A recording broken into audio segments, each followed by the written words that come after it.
Poggioli, Life Leadership Connection Coach, and today we are going to talk about loneliness because loneliness is more than just being alone, and it's actually a larger problem than what you may think.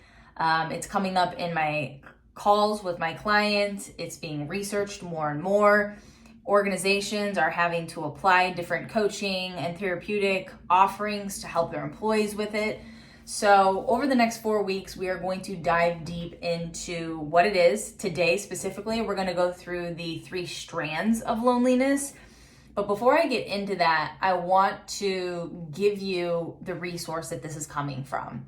The book titled Together by Vivek Murthy, the former Surgeon General. It was interesting because when he came into office, his big priority was obesity, heart disease, and diabetes. And what he found in his research and traveling was that loneliness is the new epidemic. We are up against a very risky space with mental illness, and a large component of that is the way in which we're living, the lack of movement, the lack of community, the digital doom, and the unrealistic lack of separation from work. So according to a 2018 study for the US AARP, which is the group for people who are aging, 22% of American adults reported being socially isolated, either often or always. A quarter of Australians adults reported loneliness, and in Japan there are more than a million adults that have become and are qualified as social recluses. So what exactly does it mean what is loneliness?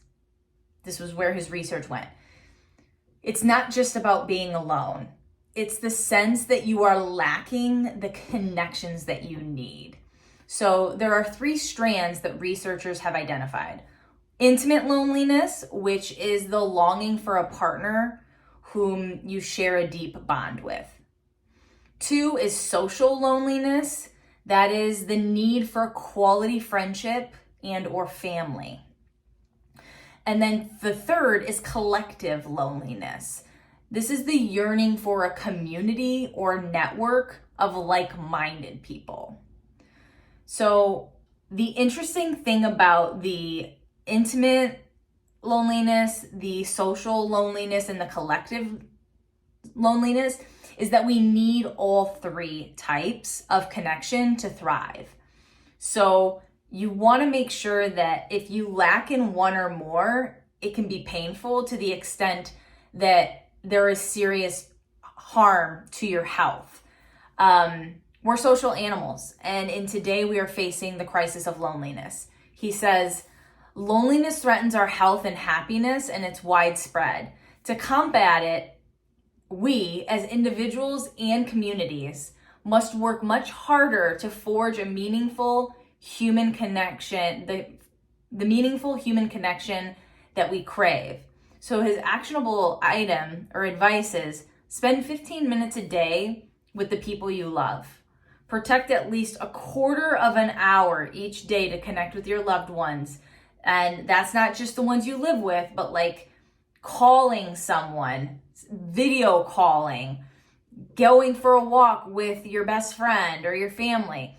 But just that small amount every day has been proven to enhance and to defer one's state of loneliness. So you have the intimate loneliness, the social loneliness, and the collective loneliness. Your action step is to spend 15 minutes a day diving deep into one of those by connecting to someone and creating meaningful connection. No technology unless you're going to use it for a beautiful video format. Ready? Go.